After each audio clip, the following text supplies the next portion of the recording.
As we continue our walk through 1 Timothy, particularly 1 Timothy 2, verses 11 to 15, I want us to review the traditional interpretation of the passage, which I think looks something like this.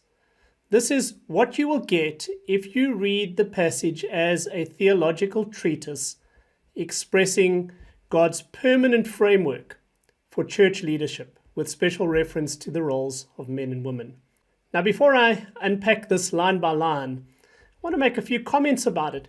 The first is that this is a very coherent reading of the text, at least in my opinion.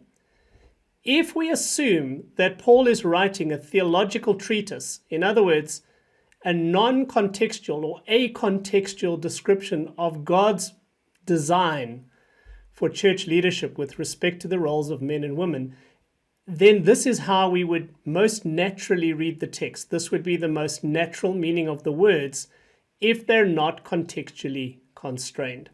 And in fact, this is what I believed until Cindy Westfall upset the apple cart and set me on a journey of rethinking it, which I'm still busy with, by the way. It's what my local church, which I love dearly, believes. It's in various forms what the churches I got saved into believed, practiced, and taught. And yet the question is this the right way to read the text? And we'll unpack that in later videos. But let's quickly look at how we would read the passage within the traditional framework. Remember, this is if we are reading it as a theological treatise rather than a high context response to a historically particular situation. We are busy with our walk through 1 Timothy, dealing at the moment with chapter 2, verses 11 to 15. And the question before us is, can women be teachers and pastors? This is part 2, looking at the traditional interpretation.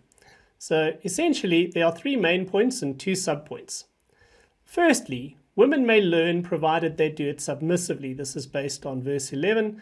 And this here is a command in the Greek text, actually the only imperative in the Greek text. And it makes a countercultural point that women should be permitted to learn, to grow, to develop themselves, etc., which would have been fairly controversial in the cultural setting. Point number 2 is that women may not do 2 things. They may not teach men or exercise authority over them. So this is based on verse 12. I do not permit a woman to teach or to exercise authority over a man. Rather, she is to remain quiet. And we should acknowledge that there are different interpretations even within the traditional view of what to teach or exercise authority over a man refers to.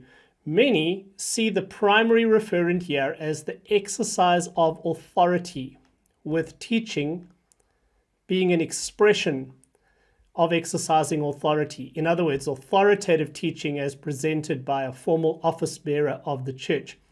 In that view, the verse prohibits women from serving as pastors, but not from teaching and preaching in a congregation.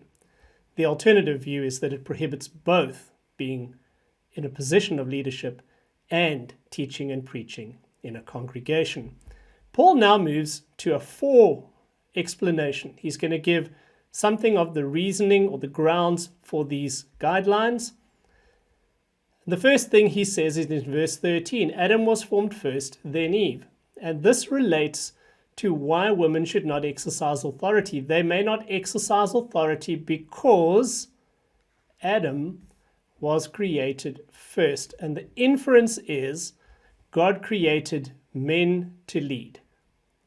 The argument is called primogeniture, meaning because God created Adam first and gave him primary responsibility, he is to lead. Continuing his explanation, Paul says that it was not Adam but Eve who was deceived. This would be understood as providing the reason why they should not teach, and it is because Eve was deceived.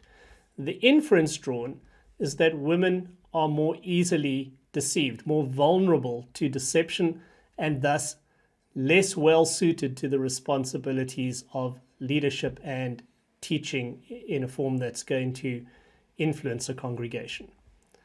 And lastly, a very uncomfortable verse, verse 15, which, to be fair, is difficult in most interpretations. And it's difficult to make sense of in the traditional view. It seems to come out of the blue and to be really a strange teaching. And it needs somehow to be related to Paul's discussion of church leadership. So a common way of understanding it is to say that it is saying that saved women demonstrate their godliness by accepting their rightful status as homemakers. In other words, despite the cryptic nature of the verse, and it may not be that cryptic if we approach the text with different assumptions, but despite the cryptic nature of the verse, what it's really trying to do is reinforce the rightful place of women, not as church leaders, but as homemakers. So there you have at least my understanding of how the traditional reading of the passage unfolds and flows. I don't present this with any intent to disparage those who hold this view. This was me until a few years ago, and it's a very coherent reading of the text. If we concede the premise that this is a theological treatise, that Paul is giving an inspired account of God's permanent and abiding will for church leadership with respect to the roles of men and women. And I think I should add that our agenda as believers shouldn't be to challenge this because it's uncomfortable, because our culture has moved away from that.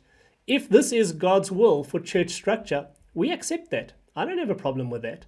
The question is this a very isolated text really laying down God's eternal decree vis-a-vis church leadership, governance, teaching with respect to gender?